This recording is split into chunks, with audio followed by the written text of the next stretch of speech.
Welcome back to the second segment of the Pinecrest Business Association at Community News. I'm your host, Vanessa, president of the PBA. So in this segment, we're exploring the intersection of modern innovation, healthcare, and essential human care.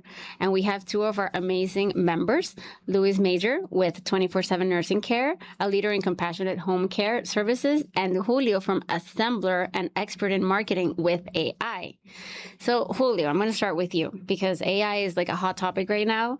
Let's demystify AI. It's everywhere right now. It's headlining everywhere. People want to know about it. Many local businesses are still intimidated about using it or how to use it. What does ASMBLR do, and how can everyday small businesses integrate AI to save time? Sure, that's a great question. Just to kind of divide that up a little bit. One, you're talking about AI internally in the business, which is predominantly automation. What we specialize is marketing with AI, and more specifically, AI search. How businesses are being recommended when individuals are searching with Google AI, ChatGPT, Claude, or Gemini, or some of the other large language models. So in order to come up in some of these recommendations, what we're seeing a lot now is that the business has to really be able to communicate to both the human and to both the machine. And more specifically, they need to really start baking in what they're good at, why they should be trusted, where their reputation lies, and essentially why they're the right fit for that specific customer or consumer that's searching for a specific problem. So is it true that now most people, instead of just going on Google and searching like who's the best builder in the area, they actually ask Claude or Gemini or one of these AIs? That's correct. And as a matter of fact, as of 2 months ago now, actually Google went full all in, and now they've completely changed their whole search bar box. And as you can see now, the first thing that usually comes up is this dominant AI overview, right? So most people, they don't query keywords anymore. They'll do long prompts like you just explained, right? I'm looking for a home builder in Pinecrest, Florida, who has specialty with kitchens and large living areas and who's great at pulling permits in the area. Right. So hyper-specific prompts and details. And then also, what we're also finding across the board, because we like to look at things from what we call the CPOV, a customer's point of view. So we look at a lot of patterns of how customers are really interacting with these models. And what we're seeing a lot now is private considerations. So essentially, when there's a sensitive topic, like let's say an individual is looking for a lawyer, but more specifically in the divorce area, right? Versus going to Google searching for that lawyer because they think that there'll be public information and that information will come up somehow in either behavioral targeting with ads and so forth later on in their searches. They'll go to their AI and they'll ask about what are the consequences about my divorce? Will I be able to keep my children? And the questions go on until they go and they find somebody in that search within ChatGPT or Gemini that is recommended. And from there, that pattern, that customer or consumer jumps onto Google to validate the business. So it's not a one-size-fits-all customer journey anymore. So how much do you think like you can trust this information? Like, do you have to go further, or do you think once it gives you a prompt and it tells you something, should you believe it right away? I think individuals always take the next step and they do their own validation, right? And this is happening a lot also with social media because there's so much, quote unquote AI slop out there and individuals creating, generated images of themselves, and the video has gotten so good. Most of the questions that are popping up about businesses now are, is this person even real? Right? So they'll go the extra step to validate their selection and make sure, in fact, that they are a business that's credited, right? That's certified, that has all of the, backing of a reputation and has individual reviews and so forth. More of that human kind of intel, if you will. Right. So what is the biggest myth that you find yourself busting all the time that people think? That AI search is just SEO. Which is completely different. SEO was a channel all about performance, right? Ranking to be number one, be on the top of the blue links. It no longer works that way, right? There's no ranking in ChatGPT or in Google AI overviews. So this has become more of a brand channel and a communication channel. Is it still important to do both? I would say a strong foundation from years ago or up to now, having some sort of SEO built in to what you've already been working with, absolutely is going to strengthen your results. But moving forward, you have to understand that you're no longer creating content just for humans, which is what SEO is basically based on, right? These blog posts and so forth. You're creating content that's going to be read by machines and by agents first, and then surfaced up to the human. So Assembler specifically does the AI, or do you also do some of the SEO? We start with what we call the core intelligence engine, which is what we layer into the business first and understand through a series of about 15 to 18 key questions that extracts the knowledge from that business owner, their expertise, either from them or their team members, that will allow our application to go ahead and build that foundation for the business so that they, number one, start getting recommended, right, for what they are known for what they're differentiated for. And then from number two, once that's set, we don't stop at the recommendation layer. We take it so that we are able to take that context and that content and then build out from that. So we can then create a system where any customer comes into the business, that system already has enough context about that customer to serve it up to the team members, either by SMS, some type of digital form, or some type of website application, or even voice agents talking to an individual. So, and I'm sorry, and then to extend that into social media, because everybody always asks about social media, we also build what we call content with intelligence. And that's essentially where we take any social media and we'll make sure that on the back end, right, underneath the hood, it has everything associated with it. All the metadatas, all the transcripts are correct, right? Because usually when you hand over content to one of these channels, it's just extrapolated on their end from their platform. But if we're able to influence as much as we can the model moving forward to surface up that content, it gives the business just another advantage. Do you also handle the content for your clients? Correct. You also take care of the content? Yes. So for a business owner that's just starting to explore all this, that they still haven't implemented any of these tools, what would you say this is the first step? How can you start slowly for a business owner? The first step is the foundation, is number one, getting on one of these models. Pick the model of your choice, Gemini, ChatGPT, or so forth.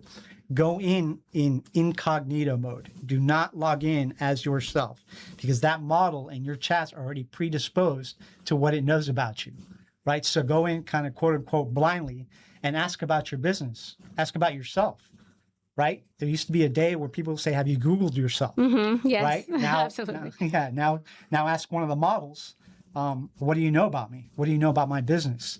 And see what it says. And from there, that's where you'll see the gap. Is it accurately representing you as an individual? Is it accurately representing your business?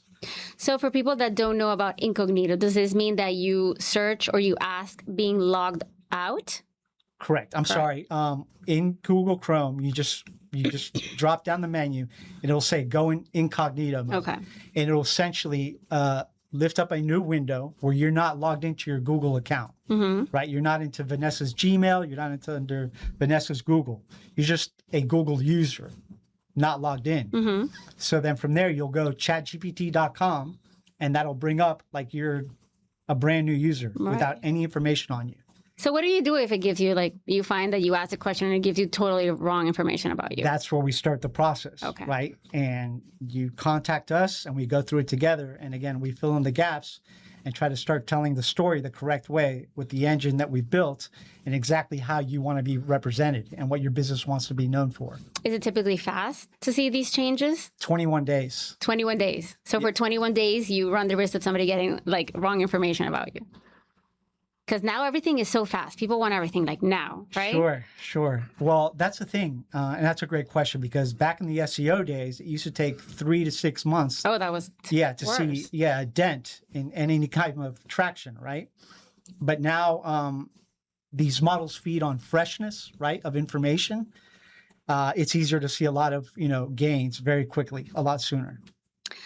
Well, thank you for that. Louis, I know that you've been new to the e-commerce. You just implemented a website. You expanded it in such a big way for online platform for medical supplies. What inspired this launch? And like, how does this make it essential for people to get, for local families to and caregivers? Hey, Vanessa. Well, that's a great question.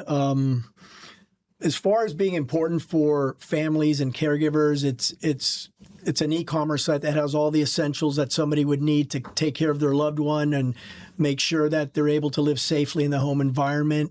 The e-commerce site, which is MedWellStore.com, started off really as a much smaller platform called 24/7 Senior Secure, where we were going to just do some wearables. And as we started researching it and gained access through various suppliers, we decided just to turn it into an e-commerce store and offer a lot more.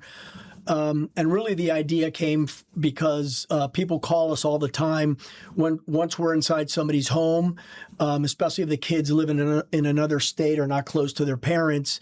They would call us for all types of services besides what we do. They would ask us if we knew of a company that could deliver disease-specific meals, if we knew a pharmacy that delivered meds because their parents are bedbound in the home and can't leave the home. And so for years, we were just recommending other businesses to all these clients that we have. And we decided, why don't we start trying to do it all ourselves and keep it all in-house? Because besides being a healthcare, home care company, we become eyes and ears for the family, especially if they don't live in the same city as their loved ones who we're caring for. So aside from the e-commerce and the medical supplies, what else does your company offer in home services? Okay, so we've come a long way. We've been in business approximately 15 years now in this company, and we started off as a private duty nursing company helping clients with what we term activities of daily living, ADLs, which is really a medical term for whatever needs to be done to have somebody help somebody live safely in the home environment. And so we would staff CNAs and home health aides. They're called HHAs and CNAs. A CNA is a certified nursing assistant that would help our clients with activities of daily living. Some examples are bathing, personal hygiene, meal preparation, medication management, all those types of stuff to make the client's life easier.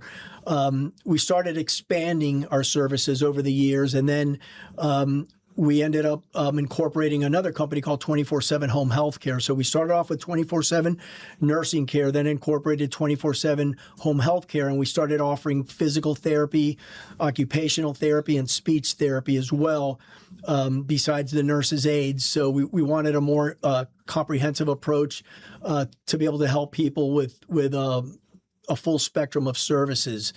And then most recently, January of this year, we closed on a Medicare-certified home health agency that we bought from another company. And so now we're all working under the umbrella 24/7 home health services, where we could handle Medicare-certified patients, go through insurance, also offering occupational therapy, physical therapy, and speech therapy through insurance, as well as our initial offering of nurses' aides to help with activities of daily living in the home. And then we incorporated MedWellStore.com, where we're offering all types of supplies that this patient population, aging population, could use in the house. So I tell people now we handle everything from catastrophic injury care all the way to companionship and everything in between. And I like that you touched the point about Medicare. Now that I guess I'm reaching this age where our parents are a little bit older, and we were talking about that some of us are in this stage. Before, you would never think about it. You would never think about it. Now I know there's options. Before I never even knew who to call. What would differentiate your company from the other companies? I would always say the people. I come from a medical background. I ran and owned a respiratory service company for 23 years that I sold. And then I started this business with two partners. And it's the people that you employ and the level of compassion and the level of experience that they have.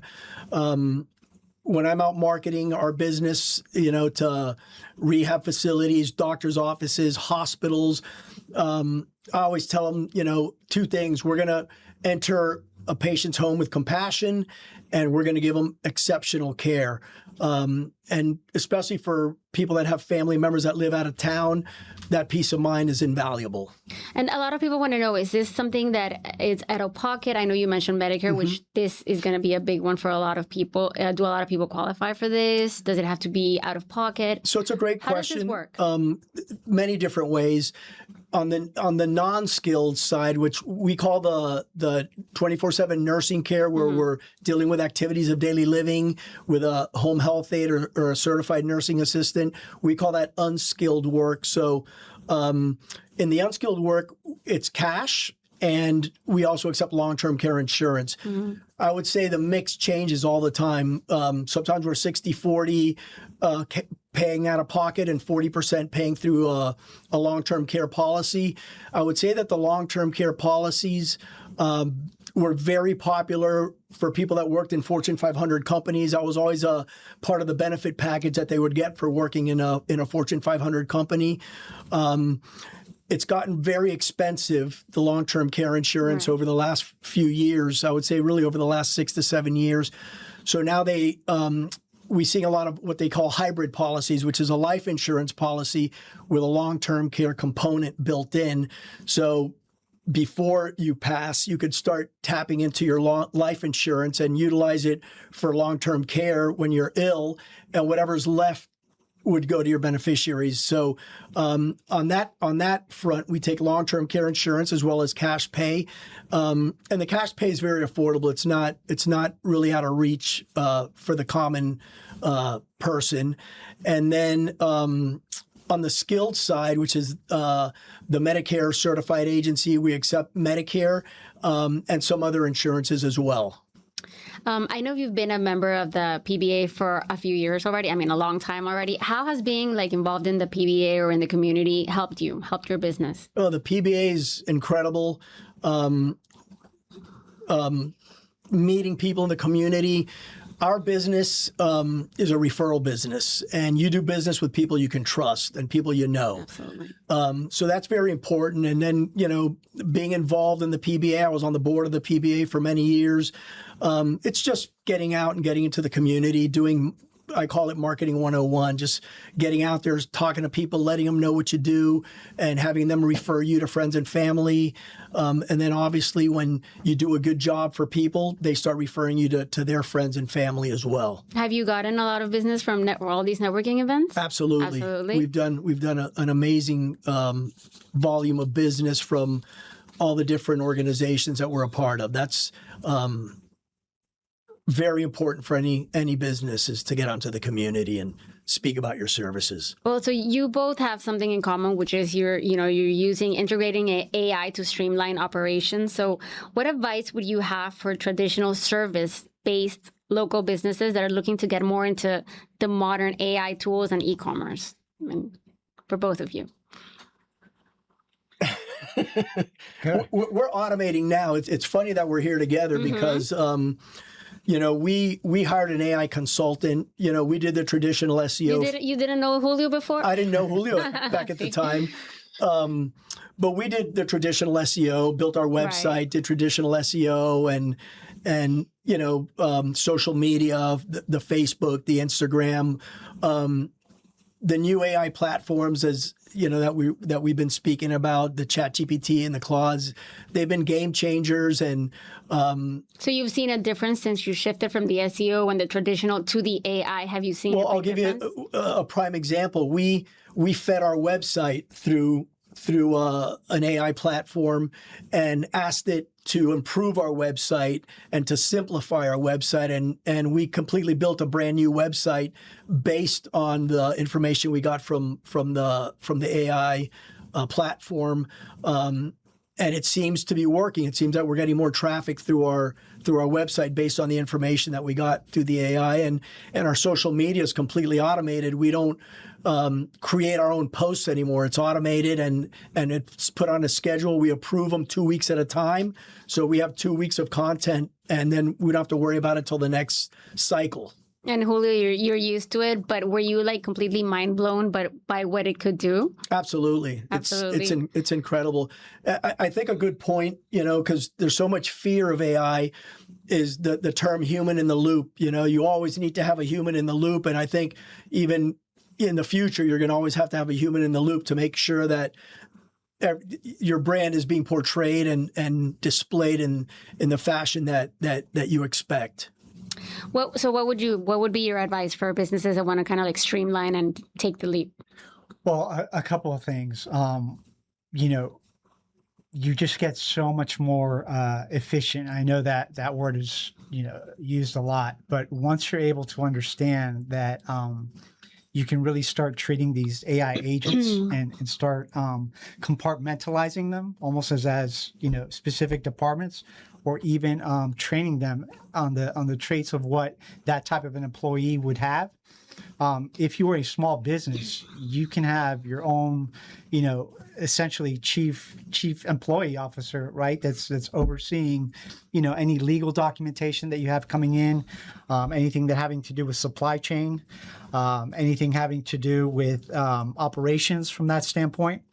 And I think you're going to start seeing a lot more small businesses once they start getting over, and it's completely understandable, not so much the fear of the technology, but the learning of the technology. For a while, it's actually what I did. I had a social media agency for a very long time. And the reason I shifted was because in December 2022, I remember somebody sent me an email and said, you have to look at this. This is going to change everything. And I thought it was some type of, provocative email that was going to be about, God knows what. But I opened it and it was ChatGPT, right? And I just thought to myself, this is not crypto. This is going to change everything, right? So what I started doing is I started working with my enterprise clients and started doing a lot of consultation on where AI automation was going. The problem that happens is that's where the bottleneck comes into play, is that the adoption takes so much longer on the enterprise side, and rightfully so, right? Because you have large data sets and large data systems, and there's a lot of red tape. But when you're a small business, you can, move a lot leaner, a lot faster, and it doesn't take a lot of time to learn these tools, right? So I hope that answers your question. But what I would honestly say is start leaning into any tool, start small, and just give it, one task to automate and see where it takes you from there. I think a lot of people, when they're starting and they're thinking about marketing, a lot of the cost it can get costly. Like, do you either spend a lot of money every month that you put into this? Do you think you have to spend a whole lot of money every month, or a little goes a long way when it comes to AI? I think a little goes. That's a great way to sum it up. A little goes a long way when it comes to AI. If you do it right, I guess. Yeah, if you know how to really, for lack of better terminology, influence these systems, right, and know exactly how to work these channels where your customers and your eyeballs are coming from, you can really expand your reach, right? Somebody that may have been number 1, number 5, at the top of the list in Google, you can totally dominate them with just the right type of strategy and very little spend, right? So I would say that it does not require huge budgets these days. I think that a lot of people, and me as a business owner, I don't think about marketing or spending money in this, except when I'm like a little bit slow. So yeah. I'm slow. I'm like, what do I do now? I need to bring in business. That's the moment when you're thinking about it. But then I second guess myself. I'm like, I should be doing this when I'm doing well, because I have, the budget right now to spend it. Do you think it should be like a year-round thing? Do you think there's a certain moment where you should and should not do it? I think, again, doing a lot of organic content, making sure that it does have your expertise baked in, and consistency across the board. So you're giving these models and these search engines the same messaging about what your business does. And so it's not confusing to give that story in different formats. And should it be a year-long thing? Absolutely, because statistically it shows that these models like freshness, right? So your citations, your news can only typically last about 2 months at the most, max. So the more that you start feeding more information, anything new about your business and so forth, it's going to help you extend that reach. I see. Luis, is there anything you want to tell us about your business? Anything you want to add? No, I think you had a great point. when the phone starts slowing down, ringing, you start questioning everything you're doing. Do I got to go to more community events? I've always found, the old adage, the harder I work, the luckier I get. I think when you're just out there, your things happen and then the phone starts ringing and you could get a little complacent and then it starts slowing down, but it's that cycle. I think us as entrepreneurs, we're all a little bit crazy. So we're always very reactive to what's happening in our business, probably overly reactive to things. But I think, just work hard, and stay in front of the curb, like adopt all this AI stuff that we're speaking about. I think is very important to embrace it, or you're going to get left behind. But always know that there's always going to have to be a human in the loop, and. Well, that's a good thing because we don't want to be totally replaced, right? Yeah. No, I think to add to Lewis's point, which was great, is that we're living in a time right now where you have to find every competitive advantage as possible as a business, right? And taking your foot off the gas, even when you are doing well. There's somebody right behind you these days, willing to eat your lunch. So I think that was kind of a Jeff Bezos ism. So it's very important to always be, like you said, being out in the community, doing the things that you're doing and so forth, and find any angle as possible. Go ahead. And Julio, do you only work with the AI, or people can also ask you to help with the SEO, the traditional marketing, or are you just focused right now on these AI? Yeah, no, absolutely. I come from the quote unquote traditional marketing background, working with some of the biggest brands globally in the world. So, what's unique about that aspect is that all of the individuals that I work with have that brand global expertise that we're able to bring locally now. And we're able to feed these machines all of our expertise and pass that knowledge on to local businesses, right? So imagine, everybody loves a good David and Goliath story, right? So when you have a local business now that is able to operate and is also able to market at the same way a giant does, you can create a huge competitive advantage in your own market. Yeah, and you're within reach. Like we can call you, we can see you, we can, you're always accessible, right? As I'm sure you are for your clients as well. What would you say you're most proud of, like that you've accomplished in your business this year? Or it doesn't have to be this year, just in general. Like what could you say, like, I'm super proud that I did this, or that I can do this, or that I can offer this? I can tell you, I'm proud that I became a builder. I'm actually, coding, and they don't even call it coding anymore, but I'm actually building a lot of the tools that we use in the business. So I used to have a developer handle all of that. Did you learn this just by going, or did you take a course? I became fascinated with it, 2, 3 o'clock in the morning and so forth, just keeping at it and just seeing how far you can push these machines these days. It's incredible some of the things that you can create. You can create your own personalized software, right? Your own, anything catered to exactly how you work. And the systems just continue to get so strong, so well.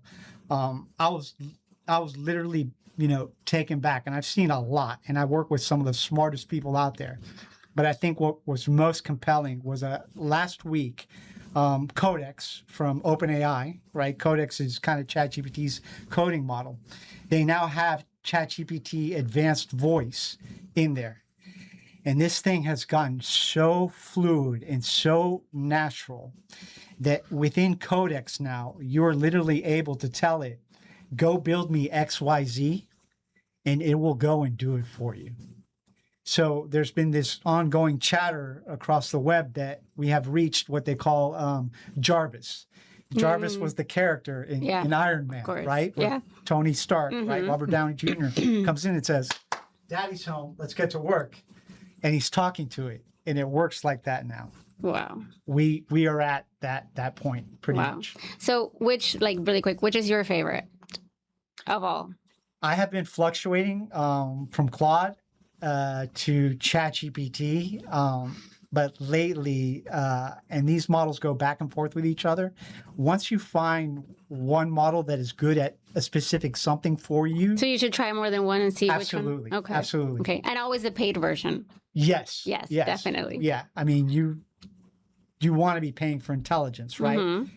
If you're paying $20 a month for Netflix, wouldn't you want to pay Yeah. $20 When you put it that way, absolutely. to make you smarter, right? And Louis, what has been like your biggest accomplishment, or what are you super proud of, like that you offer? Well, I'm proud really of the fact that I'm in a business where I make a difference in people's lives.